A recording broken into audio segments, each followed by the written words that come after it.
जखन वीडियो देखलखिन हन तो एलखिन हन हमरा सब भेंट करे के लेल और पूरा भरोसा दै छै हमरा जे न्याय जोरदार तरीका से लड़ल जेते।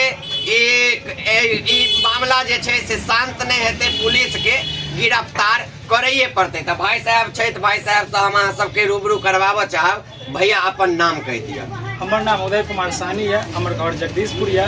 भाई के साथ जे भेले से कोनो बात नहीं होबाक चाहिए, लेकिन हिनकर माँ के साथ जे भेले बहुत बड़ा घटना है। एहि के लेल प्रशासन के एक्शन लेवा पड़ते और आयुषी झा के जे छै से गिरफ्तारी जरूरी है, एहि पर कार्रवाई करे पड़ते।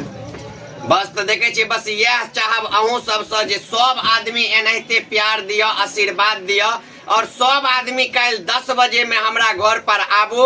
कल प्रेस कॉन्फ्रेंस है, हम पूरा मामला के राखब अहाँ सबके बीच में। यदि हम दोषी छी तो हमरा पर कार्रवाई हुए, नहीं तो हमरा घर में घुस कर जे हमरा संगे मारपीट कैल गेल हन, हमरा माँ संगे मारपीट कैल गेल हन, तो हमरा कियो नहीं है पाछू से मदद करे वाला। अहीं सब जे छी हमर चाहे वाला, यह हमरा अहाँ सब मदद कर सके छी।